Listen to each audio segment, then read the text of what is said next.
Welcome, people, again. Welcome to another episode of the Morning After podcast. Today is a mad special one because I've literally got the love of my life sat next to me, baby. The one and only, the beautiful girl, them ting. Shit. Say less. Luvueto. Exactly. That's on the stages, and on like the government. That's Leslie, the beautiful one. Please introduce yourself, my darling. So, like you said, I'm Leslie, aka Luvueto. I'm a DJ, and I'm single. So, hey, she's putting it out there. Mean, like, she's single. Them DMs need to be DMing immediately. Yes. And like, you see what I'm talking, that's prime quality Congo right there, with a bit of mixtures, because you know, like, everyone mixed these days. Everyone. And then unfortunately Earl had a pressing matter that he had to deal with, so he's not going to join us for this episode, but like, he's still here in love and in presence, and like, thank God he's not here, because like, that man be talking way too fast. Like, shit. No, but we love you though. He's always now, obviously he's love and all that, but I've got my guy Hope, aka Sleaze, one and only music producer, old ass best friend that I got. Another like fucking sidekick of mine, or not even sidekick, bro. Partners in crime, bruv. Like, if we're robbing a bank, we're getting 50-50. Exactly. So, let's kick this thing off, because like, can't wait to find out. I mean, you know, you talked about the single thing, yeah. So, I'm gonna ask this like in the most polite way I can. Now, you've been, obviously Leslie's a DJ. She's been doing this thing for a minute, and goddamn is she good. Like, I mean, goddamn is she good. Like, this girl knows I still have to come up to one of her shows though. The fact that you haven't been. It's just because I'm like such a stay home dude. Work, home, music. It's like I don't never have time to go out, you know. But listen, there's power and experience in a beautiful girl mixing. That kind of like, you know, and like when you know, she got like that BDE, that big dick energy. Wait. She actually have that. She do. Yeah. She do. Like, you know, when like it's vibes, and then I see why you're single, because like as a man, how you gonna approach that? Okay, fair. How you gonna approach that? So tell us, how's man's gonna approach all this vibe, all this beauty, all this melanin? Easy, I'm not gonna lie. Yeah, tell me. So criteria wise, like, okay, let me ask it this way, yeah. Give us the most cringe sort of, I don't know, approach you've ever gotten from a guy, and the most non-cringe approach. That's actually. Let's speak to the mic. Sorry. That's actually hard, because I got several cringe incidences, especially when we out. But just the way I am, I just look at people and walk off. Okay, give us like but we need an example. We need the juice. We need to see how man's not got riz out here. Yeah, and if you want, I mean, obviously you don't have to like say the name and whatever, but like, you could just give us like a bit of like context. Nah. Want names. Now we're not gonna put nobody out there like that. Well, at the end of the day, it's all love. But tell us. I honestly, men don't even move to me like that. Yeah, it's really? much more women. I don't know why. I'm trying to say. Bro, what's the women fucking up our shit, bro? Nah, bro, I love it. Men don't have guts. Really? I mean, yeah, damn. I don't know, bro. I mean, so women have game though. Oh, they do. I mean, they be it's sliding like, in my DMs with like, damn, I be giggling and shit, and then I watch the profile, I be like, oh, are they nice? Or are they there like, are some cute ones. Are they like the you know, also, the flannel I can fix your bed type shows, like gonna build your bed for you real quick. I can help you move type shows. Like, I love you. I love you too, love. Shit, yeah. Well, but tell me, what's the contendency like? Yeah. What are they saying, for example? oh, like the everything. Like, let me take you out. Ooh. Can I take you out for dinner? Are they not going direct? Are they not going like direct? Like, what do you mean direct? are they not going like direct? Like, they're not saying direct questions, like asking like direct things. No. No. Okay. I mean, how direct should you be? I feel like, if a guy walks up to you right now and just like straight up direct, oh, this is what I want, this is what I want, is that like a red flag or more like? No, Cool. actually like that, because at that very moment I can decide if I want that or not, you know. Yeah. And also I prefer someone coming directly to me and telling me what they want, because my head, you know, I'm a bit sometimes I don't understand shit, so.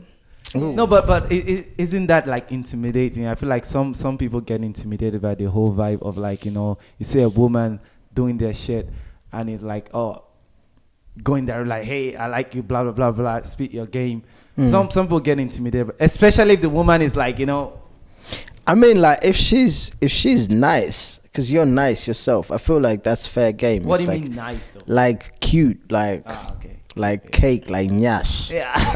Like the nyash is nyashing, Yeah. the front is fronting, and why not? Yeah, but I think for you as well, it's like, I mean, I know that you're definitely into guys. Like, Yes, I am. Sorry, girls, but yeah. so like, sorry girls, yeah, but like, still, like, listen, I want you guys to spam her DMs, okay? But if you watch this, comment below, spam that comment and spam her DMs and shit. But like, okay, so basically, the Mandems is not hollering at you, yeah? No, yeah. I mean, the question I'm really interested. What is your experience with like black dudes compared to like white dudes? Like, what are the stereotypes you would say this stereotype is really true? Oh. Yeah. Look at me when you say that. I would like to know the stereotypes though. Well, there was like one stereotype I would definitely say it's true. Black men do have some big, you know. Okay, Yeah. we'll take that route. We'll take that. Yeah, definitely, bro. Yeah. He took it. Yeah. No comment. But yeah, I mean, the negative stereotype. What are the negative yeah. stereotypes of a black dude you've heard? Oh, that has happened to you personally. Oh, they bad in communication. Yeah. Yeah. That's really something. And But then again, I have dated in my whole entire life. I've dated one white guy, and it happens that he was also bad in communication. So I would just say men in general. oh, is it? Well, Willan, let me figure this out. Could it be that you're just a bad listener? And could it be? Because I feel like, yeah, listen, no, I mean, we will accept that, like, there's a lot of people that are bad communicators, yeah. And I was, I don't know if I am better at communicating now, but like, I used to be really bad at like expressing my emotions and stuff. And over the time, I've sort of learned to kind of like embrace how I feel and really like concretely communicate it. But also, like, could it be that there's ladies obviously who are bad listeners? Because I mean, if you're sampling the whole plate and you're like, nah, this food ain't good, and like Bear Man's is saying, yo, this food is fire, is it a you problem? Like, my ego says no, but Okay. like the true me says yes. Yeah. Okay. Because no, I would no. I'm a good listener, and talk to me directly. No, I am a good listener. No, honestly, I am. Like, listen, I am. Good listener. And I also do understand what you tell me. Yeah. But what I do not understand, or where I don't put my mind into function, is when you try to tell me stuff like that way. Oh yeah. I'm just log off. It's just like, yeah, fuck it. Yeah, I mean, it's really interesting because you hear a lot of like the whole black man. You know, black men with like big asses and this type of shit. And like You say big asses. big ass, bro. What the fuck? What did you say? Big ass. Big ass. Like booty. Big Booty. ass man, like big ass. Like a man with a big ass. No, we like women. That have big Yeah, ass. okay. Ah, Damn. okay, but I understood it the same Oh, way. I didn't get understood. Like black dudes have big asses. I was like, I know They you. actually have though. Oh, okay. I mean, well, you know, we'll take it. We'll take it. Yeah, why not? But is that actually attractive? I like it. You like when a guy has a big ass? Yes, I do. Me too. You just sounded like Kodak Black. Like, yeah, I think so.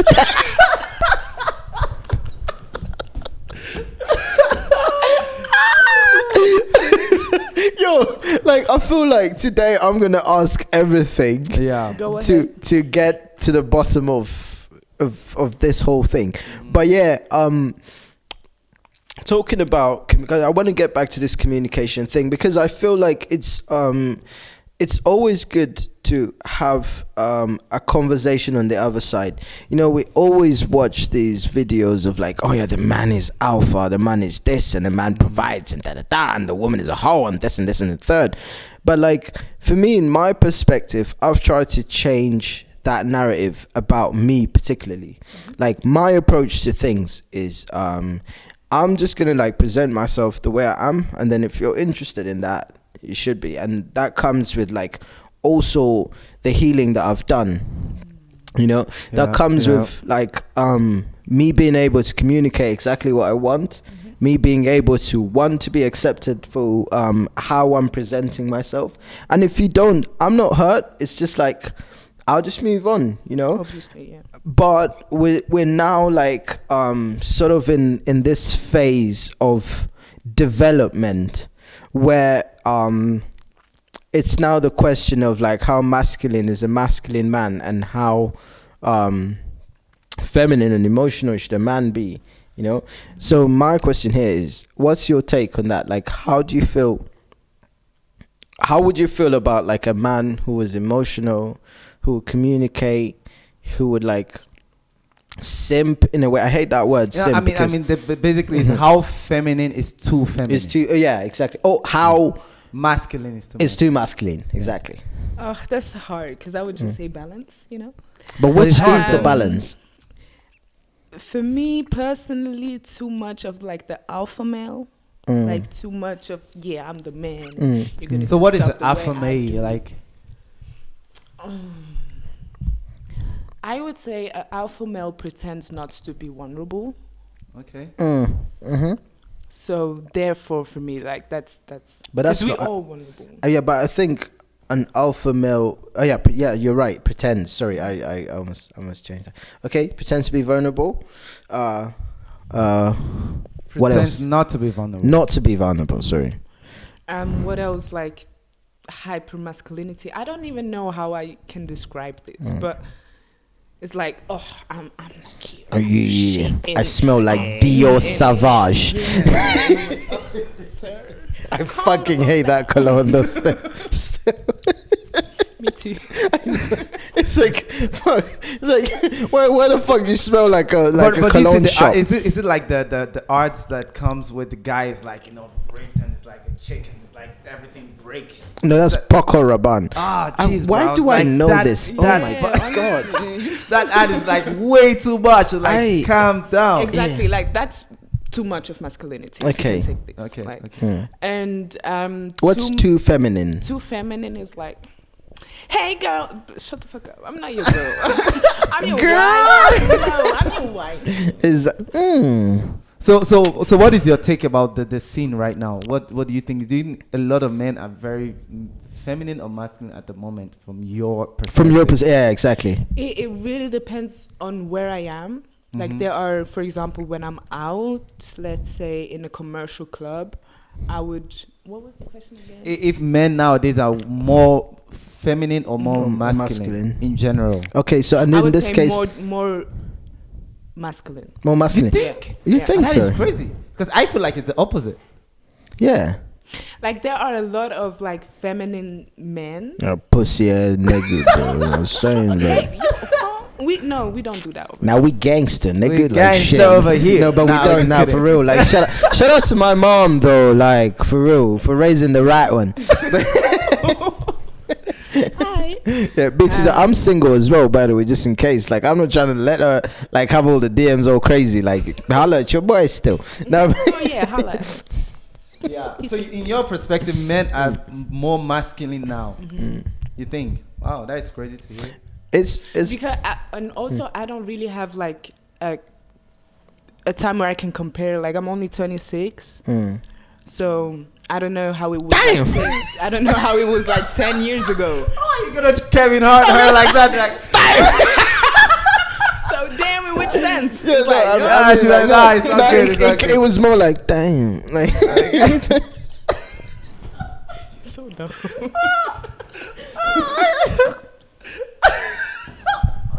oh, I saw the window and I was like, no, I have to.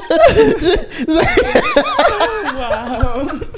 have you not seen the Kevin Hart interview? You haven't seen the Kevin Hart interview when like Don Cheadle, like this guy that did Hotel Rwanda, is like, yeah, and today I turned 56, and then Kevin Hart's like, damn. So that's what I just did to you. I was like, shit, you 26 and you don't have a husband yet, you know? And like in a previous episode, we were talking about. Oh yeah, actually, this would be a very interesting thing to ask you. Yeah. So in the previous episode, we were talking about sort of bride price. I think it's also a culture in Where I'm I mean, from. were you born here Yeah. or Yeah. you were I born was here? born So here. exactly. These are all locals, but these are people from here. okay. Yeah, Maybe she exactly. will not understand it. Definitely she will. She would. Yeah. Yeah. If it's first generation, because for me, I understand my culture 1,000%, because I'm only one generation, like from like grew up in Europe type thing, and I guess for you it's the same thing. Like your mother is basically like instilled all like the culture and relation that. Exactly. Yeah. Well, with me it's a little bit complicated because from the age of 3 till 11, I lived in Kinderheim. Oh right, How do you yeah, say like that? like a foster home. Yeah, Yeah, exactly. yeah. Which was so beautiful. I'm not gonna lie. So therefore, there is so much of like the Congolese culture that I did not witness since a kid. And when it comes to that specific thing, I don't know. Okay. I don't know. I know that it's a thing. And I know that it happens, but I couldn't tell you what my price is. Like I would just go. If He was talking about bride price. bride price, We're but talking before that, like if it's okay for me to ask, what was that experience like? Oh, like I said, it was one of the most beautiful experiences I could have. growing And up I'm in a foster home. Yeah. And also this foster home I was in was half private and half from the state. So Right. they really looked good. After you And we had so much opportunity that my mom couldn't couldn't give have us. given you, Yeah, so therefore I'm so glad for this experience. and that's beautiful, you know, like in a way. But you know, that's the other thing. It's like when we look at ourselves and then we look at like all the experiences that we've had, and like looking at you presenting yourself with that energy, like that aura, fucking aura. And people them is not even trying to know, but we're here, we know it. And I just like, I didn't grow up in a foster home, but like I've been part of like a lot of like projects that have to do with like migration and that. I'm part of a community called Living Room. Yeah, where we sort of we try to like sort of get a lot of migrants that come in and kind of integrate them in our way. In my perspective, it was like I had the advantage because I wasn't like technically like a migrant. Like I was actually I came here and I could have been here and all that. And when you look at like all these people, they are really smart and they're really intelligent and good in their own language and culture, right?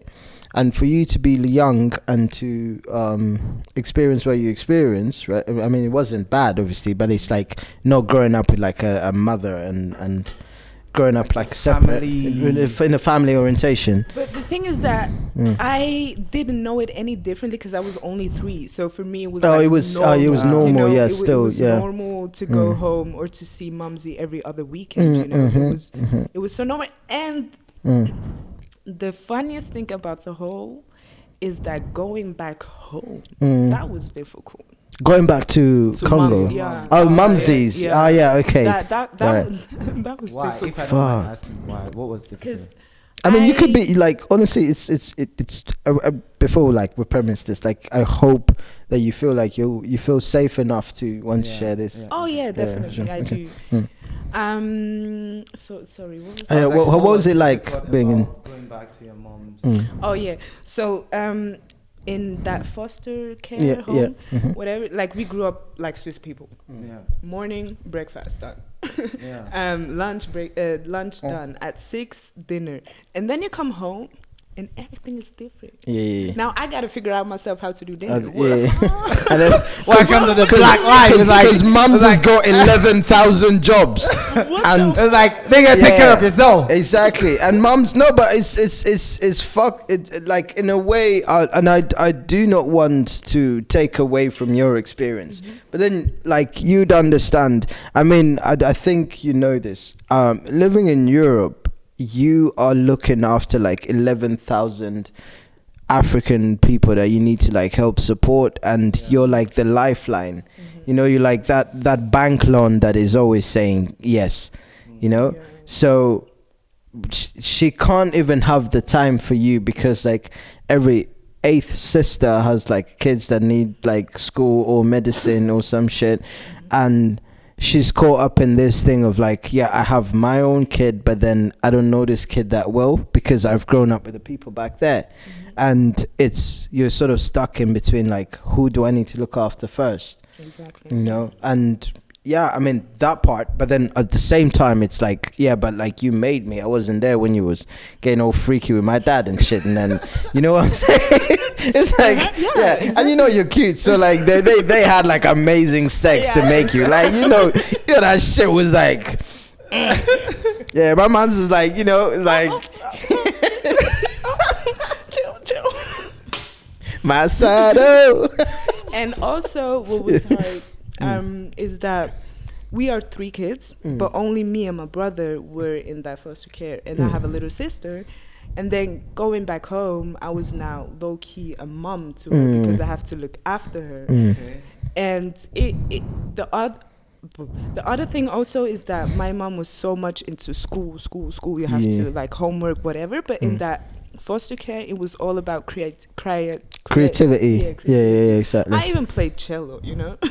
Sure, I did. Like, man, like you. They were pushing me to do like whatever my soul wants to say, you know. And then going back home, and then have to cope with that, the difference, like the responsibility, the immediate responsibility I today. definitely can relate to that. Yeah. I have the same thing with my family growing up. It's like your parents, like I experienced it with a lot of African parents. You grow up as a child and they want to live their life through you. Exactly. They want to live the things. So there's that pressure for you to become something, to become this, and you don't get the chance to really express yourself. Like me being in this art and music world is something my parents have no idea about as well. You know, right? and they are not as, I don't rely on them for support and these things, because for them it's just that getting a job, going to school, being this. It's like what they know. And it's that life they want to live. I mean, I think at the end of the day, it all comes from love. It all comes from them caring. But it's just, sometimes you just have to let people express themselves and support them in that. True. And that's what a lot of African or migrant parents struggle to leave their children to just be that expressive. And that's why there's no fucking black niggas here playing cellos, bro. You know what I mean? I'll tell you the truth. I know it's. You say what? I said it's so beautiful to actually do that. Like, I think our parents should much more listen to our feelings, because they ignore it completely. It's like just their feelings. And shit. Yeah, and also like, I don't know if you got this, but like for me, I always felt like my life was an investment for someone. You know? Yeah, exactly. It's like they just put so much from such a early stage that your whole identity is like be something, and then you're stuck in this like work ethic outside of like any skills or knowledge that you need to learn everything by yourself because they don't transfer that But the thing is that also there's, we don't get to be as emotional anymore. True. We get to like, you go home, this is what you have to do it, Yep. go done. So you never get to like stop for a minute and express your emotions and your true self, because that doesn't matter. Actually doesn't. That is a struggle, and that's why I really relate to what you say. Mm. And it's really amazing that you came out beautiful, achieving what you want to Dude. achieve, being you, and Thank it turned out well, and Ah. I'm really happy. Turned out well, turned out Yeah, magnificent. it's Like, perfect. I'm really yo, happy to let see me- where you and- are right now. and it's crazy. Like I've known Leslie now for a minute, like 2018, I think.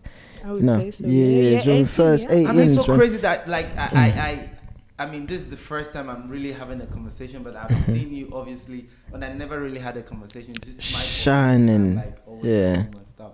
Mm. But it's like I really, I'm happy seeing black women doing the things a lot. Exactly. This art, Yeah. in this space that's mainly Mhm. black men. Mhm.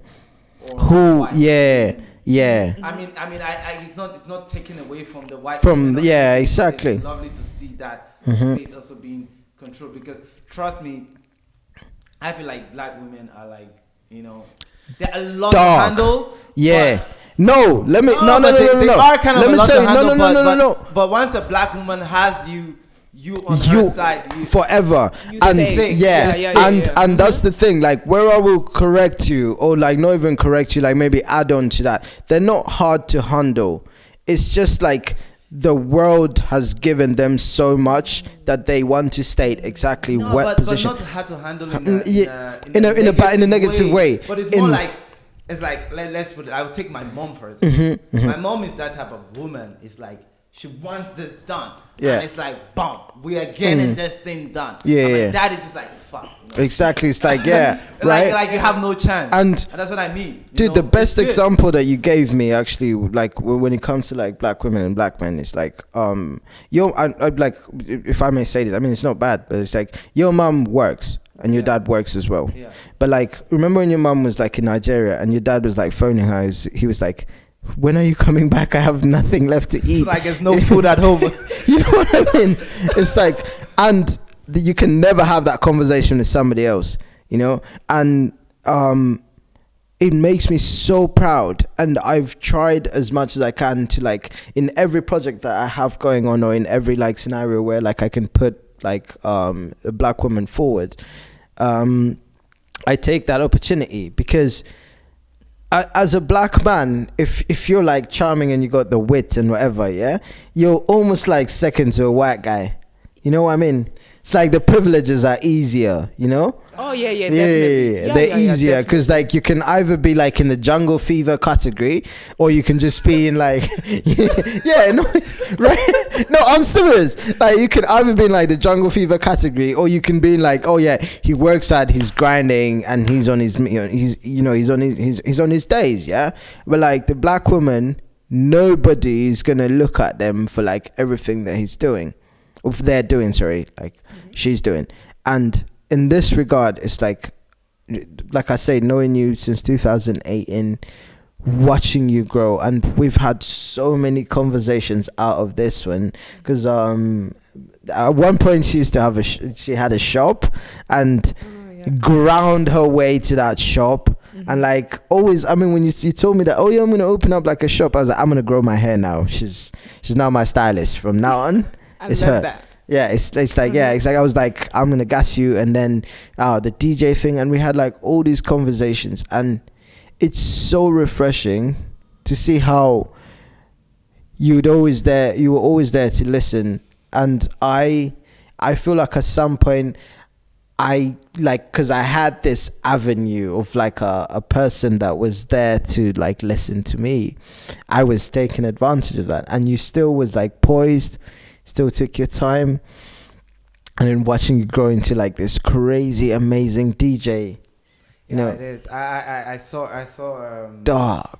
I saw one of your posts and you were going crazy. I was like, God, Yeah. man.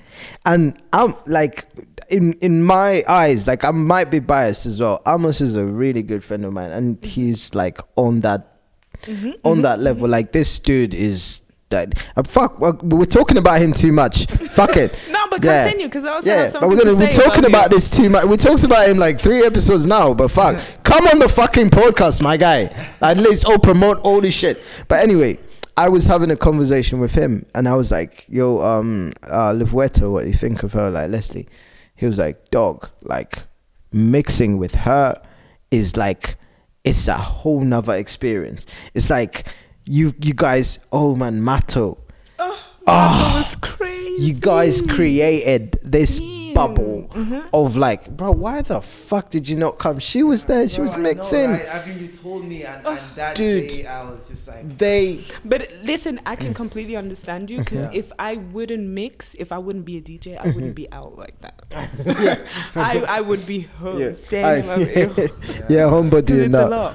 But like on the matter thing, just to like really give you your flowers. I know I gave you your flowers like all the time, but like I want to give you your flowers so they remain permanent.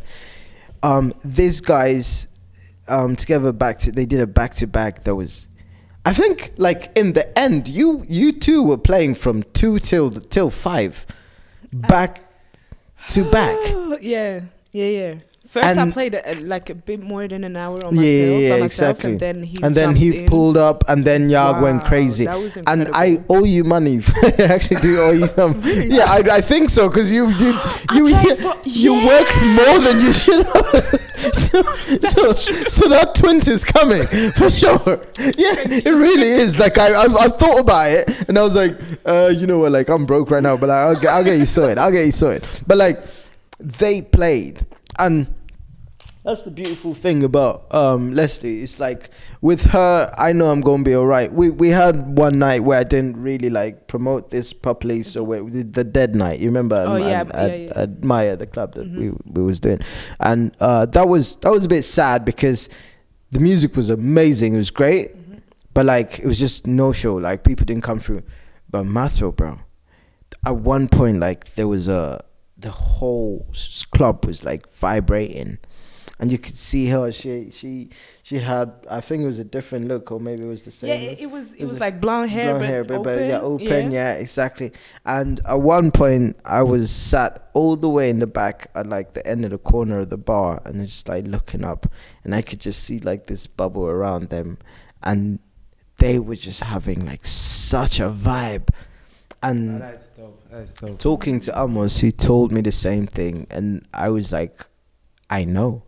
That's why when we were prepping for the event and all that, like I had a few names that were vetoed, that they must be on the lineup, and she was one of. In fact, I think I reached out to you myself. Oh, you reached out to me like 3-4 months earlier. It was like, we need to. I was like, sir, chill. I know. I got other stuff going on right now. It's like, you know. No, but how is it like for you? How was it like breaking into this DJ space, and as a woman or as a black woman, their experience breaking into this DJ space? It was not easy. Also because I'm a very much introverted person. Yeah. And I also don't talk a lot. Like I'm someone I observe. Yeah. So people get that really quick. And I remember my first gigs. They were cute. They were beautiful. I went there, did what I had to do. But then people took advantage of me being the nice person I am, and also being new into it. Yeah. And it took me a little bit more than a year to be that confident, the person I am today, and be like, yo, not with me. Yeah. I mean, and that basically you literally had to grind and had to like put the work in. And is that a journey you would recommend for everybody? If you love music and you love the vibration of like highs, baby, go for it. Like really go for it. But if you're an introverted like me, think about it twice, because right now I'm just drinking, and I almost think that I became an alcoholic because I have to drink to be social, nice and social to people, because otherwise I could not. And sometimes, even yesterday, I was in Geneva. And when I arrived, I was sober, so I was myself. And they were trying to talk to me, but I was like, first things, I'm shy, and then I'm an introvert, so like, what the fuck? And then you I cute started like to that, drink, so you know, Bear Mans is trying to say Guan. Bear Mans is looking at you like. Compared to other DJs in your space, what do you think the reception are? Do you think people respect you as much as other DJs, maybe guys? So first thing I would just say, be humble. Like humbleness, that gives so much.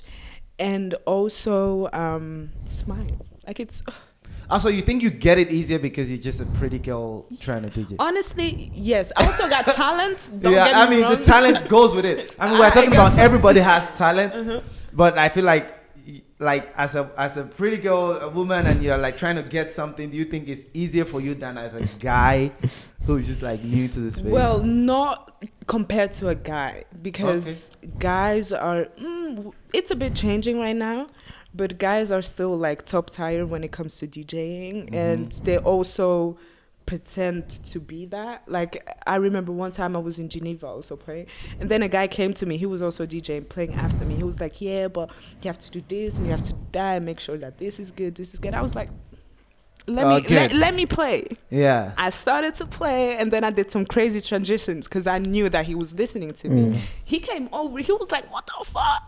I was like, but next time don't talk, because why?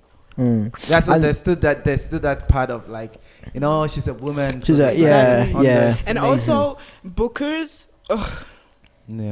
Talk to them. Talk to those assholes, like, bro. They will take so much advantage out of you. That's crazy. Because me, I'm a person, I would never think that you have, or that you have bad intentions. Like, I would never think that. Therefore, if you have a favor, or if you want me to do a favor, I will do it. Because why? No, and they just, what the fuck? I'm sorry. That's why I always try to look out for you, like all the time. When I call you, if I feel like we've had these conversations already where I'm like, girl, like today I got this for you, and you're like, baby, I love you, and I'm like, I love you too, though. You know what I mean? Like, honestly, like, we should actually make out. We should, or right now, like. Okay, not right now. Not right now, like. Why you should make out? Wait. Hey, listen. Hey, it's the morning after podcast. We're like, we were like, this like shit. Nah, we trying to keep this PG, but nah, I got you. Hey, listen. Legs and shit. Yeah. I see you. No. Did I just do the nigga munch? See, that's the alcohol. Did you recognize how it was before and how I am now? No. So you're trying to say you're drunk right now? No, I'm not drunk, but like she cozy. I'm good. She cozy, but it's true. Like, no, but it's, sorry for cutting you, but I understand, because I also have the same. I have. I mean, okay, I don't need to drink to be on, but I notice when I'm a little bit intoxicated, I'm like more like not giving a fuck. I'm more just direct, especially when I'm in the studio and we are recording and I'm like in the flow. I get a little bit of alcohol and I'm like, boom, I'm just locked in. I have that, and I also had to try to because I did that without even realizing. I wasn't conscious of it. It was just part of the routine, and it took me some time to like pause. Okay, now I do it, but it's very intentional, and I try to make it intentional. I don't try to just do it out of a reaction. And that's something I also had to learn, because it was a point. Every time I'm in the studio, I'm drinking. Every time I'm in the studio, I'm drinking. And I just realized, okay, sometimes I could not drink, you know, and try to work from a different perspective. Yeah, you know what I mean. And I feel like you can, especially with alcohol, you can get like, it goes really quick. And but also you have to, like, where I would like defend that part is like, you can imagine, a lot of people have come to see you. And a lot of people like are entitled to like knowing you because maybe they follow you, or maybe because you had like that one interaction one time. And in this sense, I mean, like, if you're also like, as a man, it's different. Like, you can kind of like sort of I don't know, much that build a wall energy. But like as a woman, you need to kind of like take it all, and it can be overwhelming sometimes. So like you need to loosen up a bit. But at the same time, and in this setting as well, like I would understand why, like, you know, you need a little like liquid carriage. Now, but like you are, go mate, that making out is so on the table. Yeah, it's just like on the table. Yeah, people them don't have to know about it. You know what I'm saying? It's like I'm still single though. Exactly. No, but it is, hopefully she stays. Actually, you know what it is? Yeah. I need some physical touch, like physical. That's what I need. I mean, that's also my love. Do you know your love language, bro? Bro, I did the test online, and my love language is out of act of service. Yeah. And physical touch. Yeah, my love too. language is Yours too? It's also act of service. Yeah, mine is first. I would say act of service and then physical yeah, touch. same. Say mine is act of service and physical touch. But mine's different. Mine's is acts of service. It's gift giving, but weirdly on my end, like I don't like. I'll put it this way. I don't like receiving gifts because like someone doesn't always give me what I want. You know what I mean? And like, and it's so difficult for me to pretend that like I'm happy with what you've gave me. You know. So it's a weird thing. So you think your love language is gift giving, like but you giving the gift. Me giving the gifts. Yeah. It's like the way you receive love too, because even if you don't like the gifts, but sometimes the times where they give you the gift you like, that's so it means so much. That's still part of your love and language. my shit is so weird. Like my shit is like, text me and ask me to go and have a kebab with you. Baby. You know what I mean? But it's actually the little things in life that matter. Yeah, because I'm not trying to say like I'm like I'm the shit or whatever, but like I've built this independence. You know that like there's nothing you can offer me. Oh wow. You know what? Like, you know, and it's not like coming on an asshole thing. Like I've had time to like really think about like the things that I want. So like, offering me something would be offering like a partnership, a thing where like, you know, I'm gonna hold it down for you, and you can cry and be emotional in front of me, and you're not gonna be different, and you can go out there and do what you need to do to get things done, and I've got you. And I'm here and I'm ready to like listen when you need to like just say one or two things, because I don't know. That's what you would need. That's what I would need from someone, and like that's why like acts of service like falls in that. Like I did it with your fiance actually, like with Jella. Shout out to Jella. Last time when I met her, we went for dinner, and she also made me do like a personal type right? check. Yeah, Jella. First of all, come on this thing, and second, why are you fucking like finding out everyone's emotions, bro? Like, stop it. I'm so glad, because I also talked about her with the alcohol thing, and she then told me to actually balance out my chakras, and I was like, girl, I knew that before, but the fact that you told me, and she knows how to say this shit. Yeah, that's the way she will balance your chakras, leave you out here all like an emotional mess, and then like have you think. Yeah, and like since being like me and her are really, really close actually. Like he's the oldest friend I've had, like honestly, since I've been in Switzerland. And like I've been there before they met, and I've been there when they've met, and I've been there through the whole transition of like a 5-6 year relationship, right? Yeah, beautiful one. Like messy, not messy in a bad way, but like I mean it's everything. But we human beings. Yeah, exactly. It's so temperamental, But like I've like developed like this brother sister bond with her that like since knowing her I've emotionally grown so much.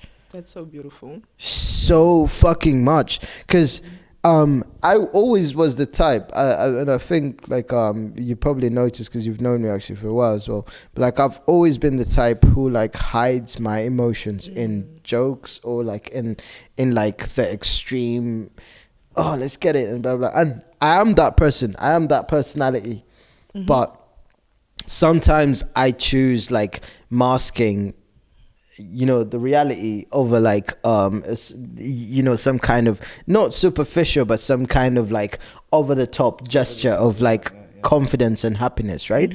And then after like really like talking with her and also having like a female perspective that is nothing else but like just of like a very familiar relationship, you know, it's made me like think of things differently. Like sometimes I'll hit her up and I tell her everything. But she's someone like you can tell everything to. No, everything.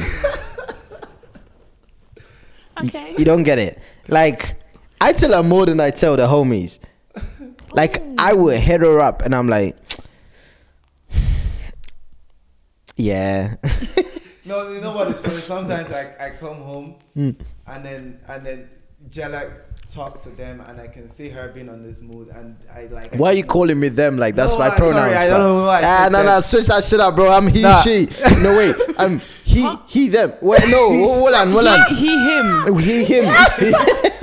No, Jella would talk to him and then I'll see her on some emotional shit. And then and she's like, you know what, it's fine. No, I just had this conversation, but I need some time, blah, blah, blah. I'm like, God damn. I'm like, Tim is out here and Jella, they are both like this emotional roller coaster. And they are talking and Jella is crying on one side and he's on this thing and I'm like, I'm sorry, bro. I'm low-key making your relationship hard, to be honest.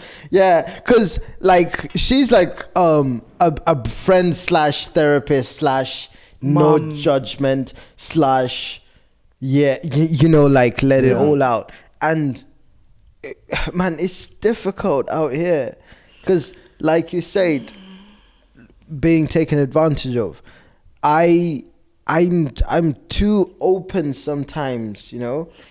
You know, I have people telling me that we shouldn't be like that, but I do not understand this concept because it's actually like you. If you are open, be open, be you. Like, and I do not understand why people will come across and then think bad of it. Like, how can it? Yeah. It doesn't make sense to me. Honestly, it does not. And please stay the way you are. Yeah, but the thing I was gonna say is that if you are that personality that is very open, you have to also be aware to know when, because it's not always good. Well, don't you like sense it? I do, and I'm not saying that like I've I mean obviously there's like bets that you've made on people, like chances that you've given on people that have really like fucked you up, you know. There's potential like say relationships that I've seen happening, thinking they were going to happen that didn't really happen, that kind of affected me. And I'll be honest, like I do get affected, right? But then, you know, you need to strap up your boots and like move on. You need to eat that one and keep going, you know. And like finding someone that can figure those emotions out, because like he said earlier, like we started this whole tangent of emotions and stuff. It's like, as a black man, you can't show that side. You can't show the weakness side. You can, but you're just, I feel like you're just not used to that. Or what do you think? Yeah, I would say the same thing. Like you can, because we all can, but we're not used to. Like I remember one time I was like, "Mom, I'm so sad," and I was young, and she was like, "Oh, why are you sad for? Like you got food, you got everything, you got your home, your hair, room. Like what the fuck is going on?" And I was like, "But what has that to do with my feelings?" And she was like, "No, but I know you and I know your feelings." And I'm like, no, you don't. You don't. You really don't. You wouldn't feel like that if you would feel my feelings. Yeah. You know? So I think the fact that we wouldn't allow or listen to makes us now being in deficit of it. Yeah, definitely. And it just goes back to like that feeling of, you know, sometimes when I see like white kids, like, you know, they talk to their mom or their dad, they're bros, you know. And it's not even, there's some cute part about it, but somehow I'm like, It's like, ooh, that's different. Yeah, But isn't it just because it's different? It's different, yeah. And that's the not to take away from like, I mean, it's not like a racial comparison thing, yeah. But it is. So it is as well. I think no, but for me, I like to look at it more like a cultural comparison thing. I mean, the culture plays a big role. Like the culture is so. I remember, I grew up with my aunt, right, for most of my childhood life. And there was a time where we were playing football, right? Mm-hmm. I've always been small. I'm not a very tall person, right? I've always been like very petite. Petite. Right. Petite. No, but like this particular time we were playing football and the actual goal was to kick the ball, and if it hit someone in the nuts, they like it's like a goal. But like, we did the same with the ass. Yeah. Like what football are you guys playing out here, bruh? the dope kind. the accuracy kind. Yeah. So and I remember we were playing, and there was different variety of kids and shit, and I strike this ball, and luckily it just gets this kid right in like the, and I don't know if it was like mid running, so like his ball sack was like presented, like it hit him and ruptured like a vein, and he was bleeding like through his nuts yeah, no, his nuts, he's like he was pissing blood, yeah, exactly. Like he was like there's blood coming out of there. So, and it was like a rupture, like a tear on like I don't know, like the pee hole on some shit. It was something that like it's gonna patch up and you're good. Mm-hmm. It's not like it's the end of the world type shit. And then so we check out the situation, and we check if he's good, and he was good and all that, and and like, are you in pain? No, not really. Like, I mean, it was a good one and whatever. We're kids, right? We sort of, that's it. So then we go home, and that night we're home, we're having dinner, and I remember like this lady coming, his mum, she came up to the door and she knocks, and then she was like, because she was doing his laundry, and then she finds like blood in his shorts, right? And then she's like, she asked the kid, and the kid was like, no, we were playing football, and then Timothy hit the ball, and so he's like, on me. She comes, knocks at the door, and open the door, and then this lady's like screaming at my aunt, right? And my aunt was a very strong woman. Like, she was the type, these black women that like eat everything, and like somehow they transfer all that anger onto you later. You know what I mean? It was like, the older I get, the more I'm like, I mean, it was tough on her. I mean, we lived in like this community where like we felt like we were not allowed to be there and all. So it was kind of like interesting. Anyway, so she's like screaming. She's like, hey, something's wrong with him. Da, da, da, da, da. And I could see her like nodding her head and taking it. I was like, oh, today's going to be a very interesting night, right? It's going to be fucked up. It's going to be tough, yeah. And I'm like gassing myself and shit. I'm like, yo, I'm ready, bro. Like, come at me, bro. Type shit. Anyway, so da-da, screams at her, da-da. And I remember the first time I have this conversation with her where she's like, yeah, stop playing with them no more and stuff. And telling that to a kid is like, I mean, he was fine. And I know, like, it was good. Mm-hmm. We laughed and shit. It was funny. Like, I remember we used to play and you break your tooth and you're bleeding out of your mouth. I have like scars everywhere from like just playing rough and shit. And you're like, oh yeah, cool, we're good, we move on. Yeah. She gave me this like grown up lecture that I wasn't ready for. And then I'm like, bro, chill. But now I get it. Now you're scared of nuts. Now I'm scared of nuts. Scared of football and nuts. No, I'm just God damn, bro. Now I don't play football. But also, I do not understand this idea of grown people thinking that kids should be at the same level as they are. No, but don't you think sometimes it's about finding the balance? You don't want to treat a child too much as a child because they don't get to grow. I feel like, for example, if you're meeting a 10-year-old and you talk to them with respect, they feel like, you know what, I have the responsibility, I have to listen. When you're talking to them as a baby and they stay with this baby mentality and they don't grow out of it as quick. So it's about finding the balance, about knowing when to This is a kid. I don't want to like, you know what? I'm gonna talk to you as like you deserve respect. Yeah, but that's the thing. It's very difficult to find that balance because there's times where like I was I have to admit this. I suffered with a lot of anxiety when I was younger, and and like it was so hard for me to communicate those anxieties. Like I always played it into jokes. I was always like, even for like the family kind of thing, when we always covered up and shit, like I would like put on Michael Jackson and then do the whole like moonwalk and shit. I was like always like the dancing kid and shit, like making jokes and being witty. And like, you know, my mom was like, put that on the table. I'm like, that? Like I write like that on a paper and put it on the table. Type shit, you know? Like write the word that on a paper and put it on the table. You know, type of shit, and like get a laugh out of it and all that. I was like really that kind of jokes kind of kid. But like also I suffered from like anxiety because like I was always in a new school. I always had to adapt to something, and I always like I felt like, oh shit, I need to try. And I think I'm like going on a whole therapy thing right now, but like it's no, but I actually like it. And it's funny to me how like parents, they train you to like be this hardcore person that like you grow up being so hardcore that it's a balance, bro. It's a balance. Yeah, your emotions. I mean, did you grow up in a single parent home or? No, it was for like it was in between, like until 14. It was a double, like my aunt and my uncle, right? They were together, and then after that, aunt and his husband. And her husband, yeah, exactly. And then after that, like lived with like my aunt who was single for 2 years, then moved out of the house.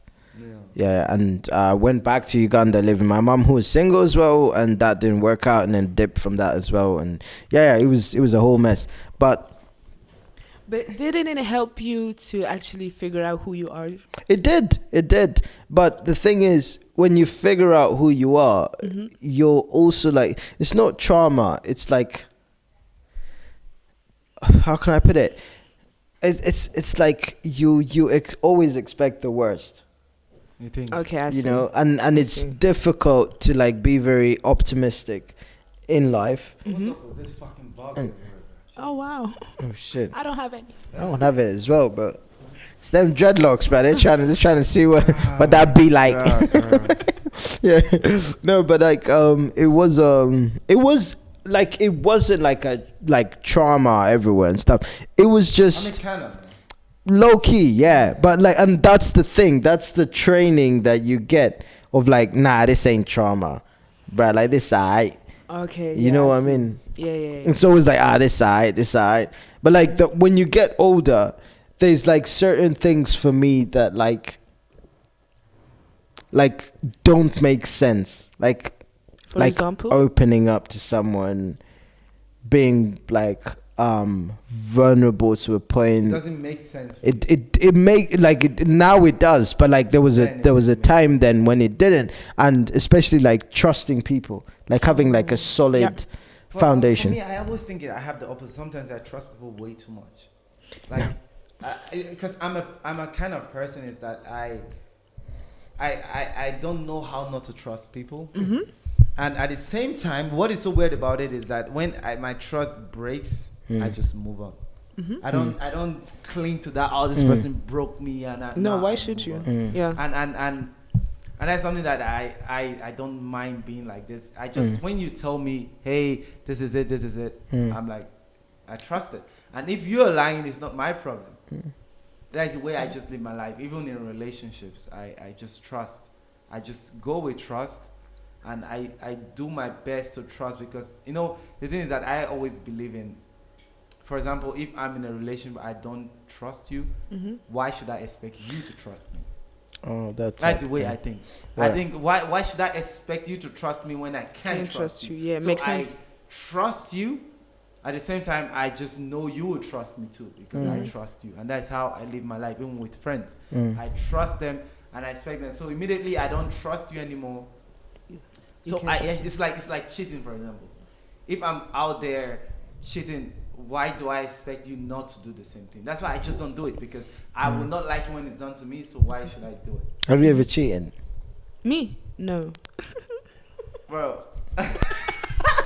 No, I've never cheated. Why is he laughing at? You fucking laughing at? No. I've never cheated. No, she hasn't but cheated. One thing I did, and it's not nice. I've talked to someone else whilst being with someone. I mean, talking is okay. Talking is, I mean, It's yeah, you okay. trying to test the energy though. No, yeah, I completely understand, but honestly, the fact that I started to talk with that person meant that something was lacking, you know. So it should have been better for me to actually talk to that person first and let them know that something is talking off. to what stage? Because there's a difference. It's like, we're just talking and then bam, then to the stage where it's like, we're really, really talking, and it's like plans being made and stuff. Well, the thing with me is that when I'm into someone or when I'm with someone, I'm with that person. Yeah. And You're I'm locked in. I am. Yeah. So I don't see none on of us, them though. other beautiful men out there. Why you not trying to lock in on us? I forgot what it was about. It was about locking in on us. That's what I'm saying. Like, guys, comment. We're talking about the different stage of talking to somebody. Comment if she needs to lock in. So first thing first, like getting to know someone. Yeah. That's the first stage, and then there is a stage where y'all should have a communication or like a talk on where do you see yourself going forward. I mean, I get it. I was talking about, you said you were in a situation where you were talking, when you were in a relationship, you were talking to somebody and that is something you think bad. I was just trying to know. Like I was talking. Like making plans. You was talking to making plans. You was liking the gram and them guys. Because I feel like when you start making plans and that is well, okay. The thing is that it's not even making plans, because we did not make any plans. But the fact that I was like, oh, how did you sleep tonight? Ooh. Like, okay. When that good message, good morning text is okay. Now you have a man lying by your side, but you actually wake up and you're more excited to get a text from someone else rather than Bro, I'd rather you fuck five you different fuck dudes, this guy and then it's done. Yeah. I've learned out of the situation, and I would never do it again. Even though do you think it was the guys? Yeah, I would love it was to know it was that part. actually my fault because you let it get there. Yeah. Also because I did not really communicate myself the way I should have at that time. So it was much that is hard easier. though. Have you, That's so that hurts even more. Like being the guy and your chick is because getting a good morning message from another guy and you're like my biggest fear. I don't even know what is worse. My biggest fear in a relationship is feeling that I'm not enough. That is like, whoa. That's I mean like from both sides though. Yeah, and like kudos to you for recognizing that and maybe healing for it and all. But like there's just something about like not feeling enough that really like breaks your whole spirit in a way. And in that regard, bro, like cause you know, it's also funny. I've experienced like real love, like the type where you look at someone's eyes and you see that you're in there. You know, like you're locked in. It's done. And then I've also experienced losing love from those eyes. You know what I mean? Like when your girl doesn't look like at you the same anymore. Yeah. Like you look in that reflection, you're like, shit, bro. Yeah, like you're like a up. You're like you're like a up. You're like, girls be doing that shit, bro. Been looking at you all different and shit, and you're like, bro, what the fuck? And the crazy thing is like, at least in my experience, is like, is like a girl will break up with you like 6 months or a year before she breaks up with you, like officially. And the crazy thing is like, I mean, now I'm like I'm prepared. Which sounds fucked up. Like I'm prepared, but I'm like I you know, in advance I'm like okay, I'm seeing like, you know. But when it happened to me, I was in this stage of also like transitioning as well. Like I was kind of now getting into like that place of security of like, okay, I know that you're gonna be there, you're not gonna leave, because I have like got too comfortable. No, not really. No, it was more like I've always had abandonment issues, so I've always been very cold. I've always been like, and I kind of started like being in that dependent role of like, okay, now I know you're gonna be here, and now I know you're locked in, right? And when my realization came so late that she had already like made up her mind, And I remember there was this one time, it was at the Zurich Festival, was it? Yeah, it was at the Zurich Festival. And I was like with a bunch of friends. And then she looks at me and she's like, I want to go home. Do you want to come with me? I was like, no. And she never made an effort to have me go home with her.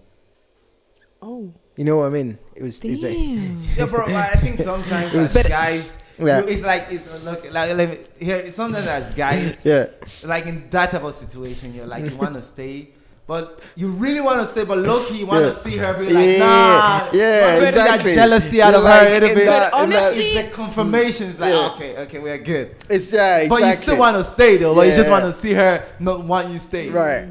And it was that moment where like it's like, you're good, nigga. She was like I was and but the homies was like homieing, was like, I'm not gonna fuck these niggas later, like whatever.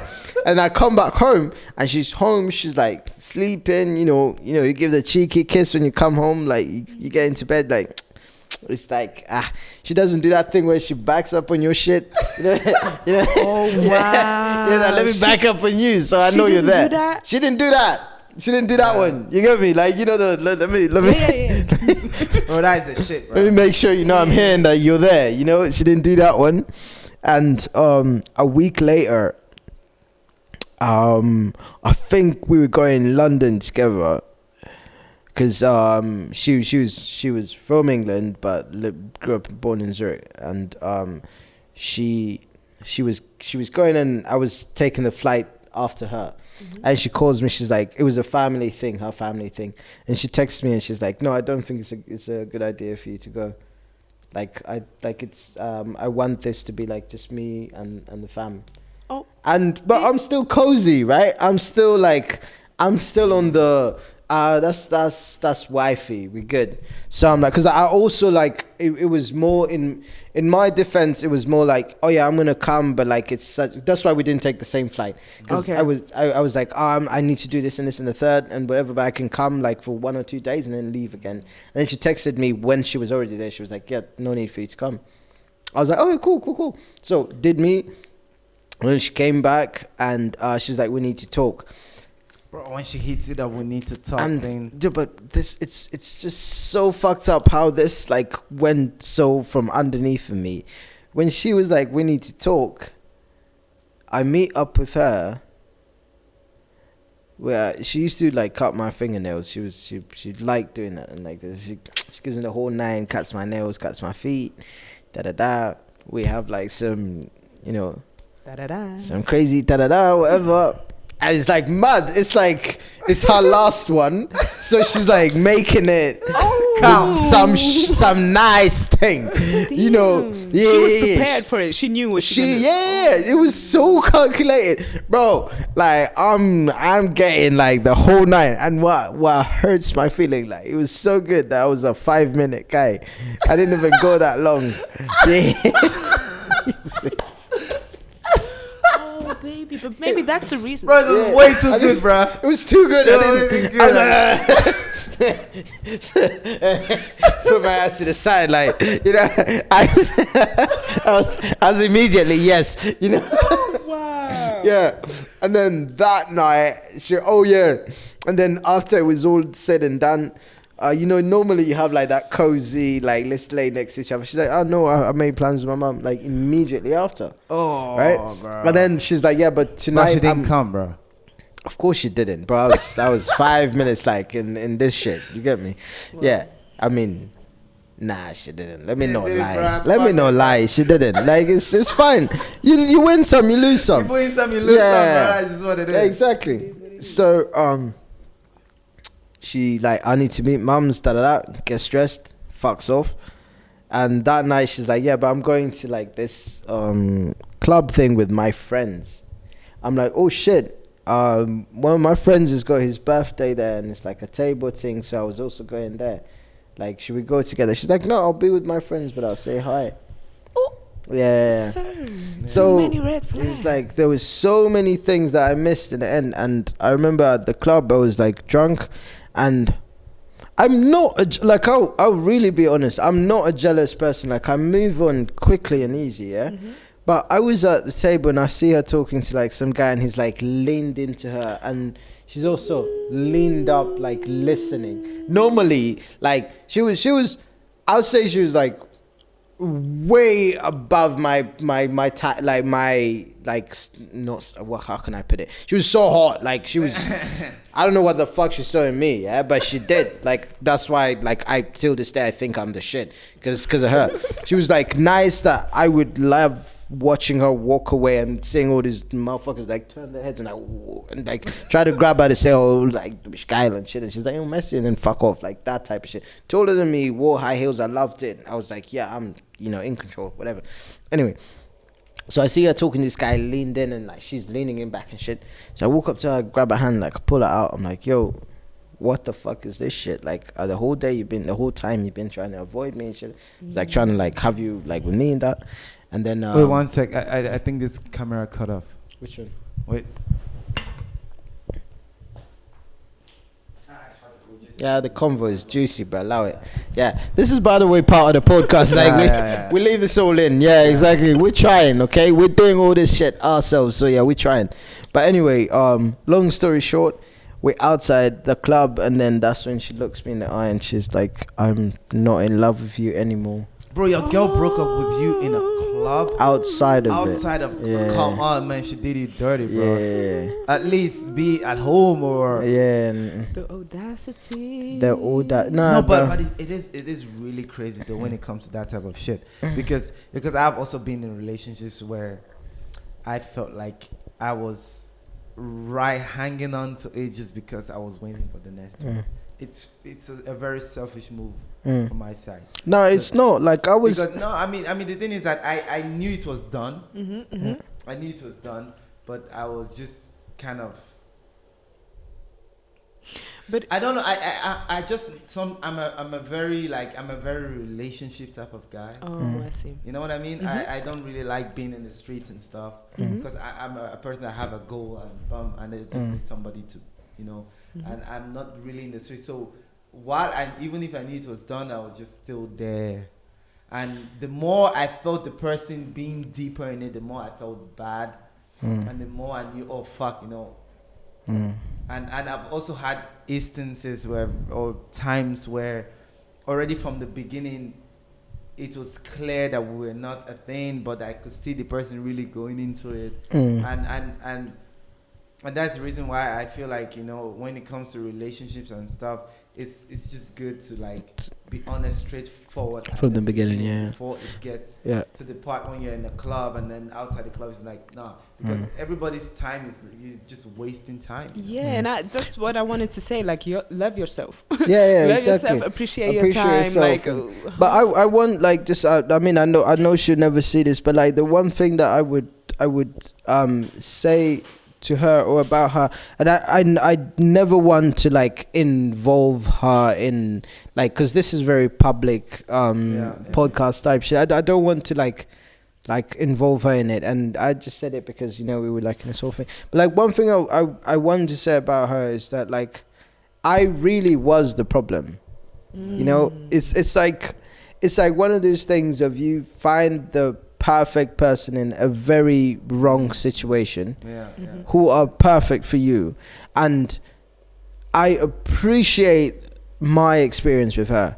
I don't regret any moment of it, and she also put me at such a standard of like getting like being accepted by somebody that I've never had in my life. It was just so difficult for me to translate it, and now I'm more like on, I really hope she finds or found somebody that treats her better than I could. You know that, Bro, like, stop making like going so deep, bro. I'm not going deep, like, you know what I'm saying, but it's like, But I just get you though. I really you want, because I love that part of you, you accepting that part. Yeah. Because sometimes we're too egoistic to accept it. Oh yes, we are. Yeah, I want like her to find somebody that would do 1,000% the things that I could, because she deserved every last bit. Like, it's one of the, you know, those ones that like never goes away, like you accept it, but and you just have like beautiful memories for them, and all. The one that got away. The one, yeah, exactly, the one that, like, you know, and you want to accept that as well, you know. So it's that, and that's really like where I would sort of cap that part, that because I know if she watches this, she doesn't want to hear about herself, and I don't want to like really make her make it such a public exactly. thing so about to end the conversation, Leslie, is that let's say a relationship or a situation that was situationship, because you know, was like, how would I put it? Either it went really like it was already ended, or it kind of caught you off guard, or like those type of awkward exactly. Oh, yes. Well, I used to live in Bern, like 3-4 years. Like when we met, I was living in Bern. Yeah. And then at that time I had a boyfriend. We broke up, whatever. Met someone else. Fell in love with that person, love. like in mad crazy. Like I used to spend my whole free time at his place, and then we came to a place where we were like, oh, you know what? Maybe we just should move in together, which we did. Damn, it was not easy. I moved out a month later. I dipped. No shit. Why? Because emotional damage. I did not understand anything. Well, one thing I'm really glad is that my mom always told me that there are certain things that I shouldn't be doing if someone really loves you. And also, I've talked about alcohol before. I actually hate alcohol. I just started to drink because of DJing. And he used to drink, but he didn't tell me. And then there were like times where I was doing laundry and I was like, hey, can you come and help me out? And he was like, oh no, that was not on my program today. And I was like, sir. Hold on, what the fuck? And he's got the underwear with the... was literally one night. No, it was you know one the underwear morning. With the...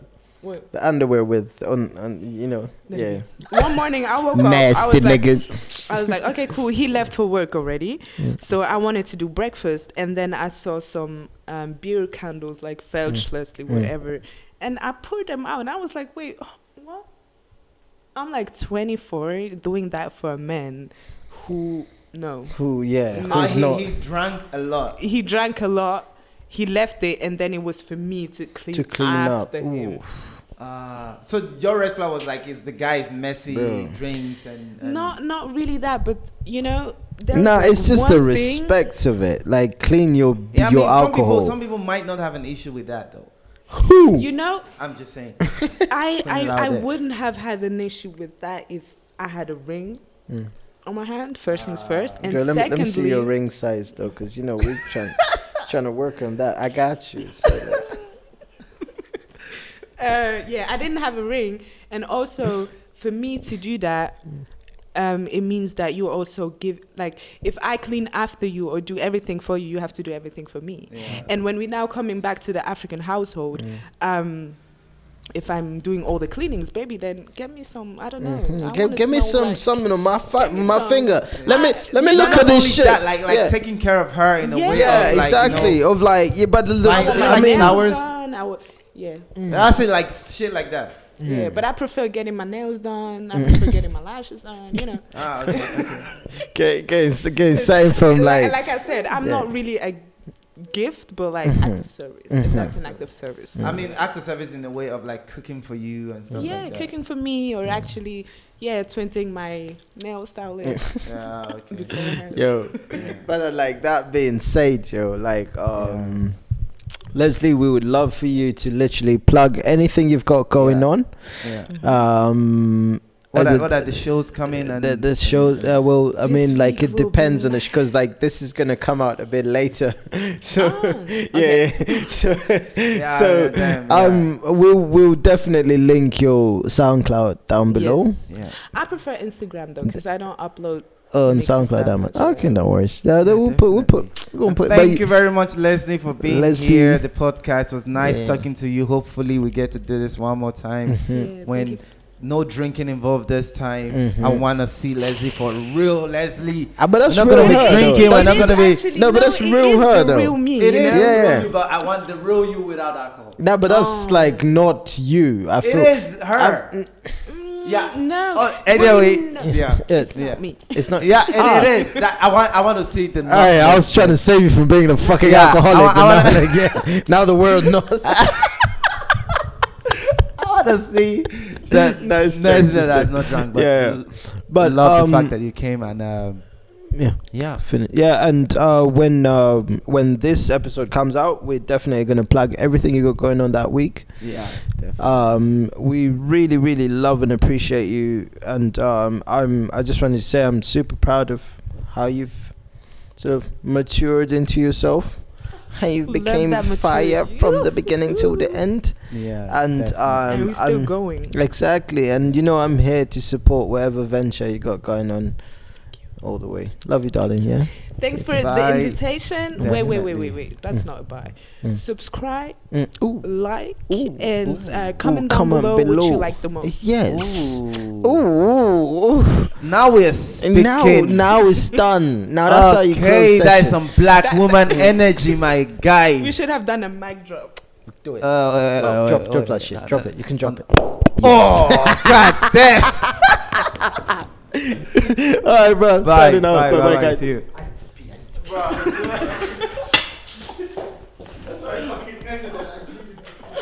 Oh, so good. Ah, man, thank you very much. Hey, thanks to you.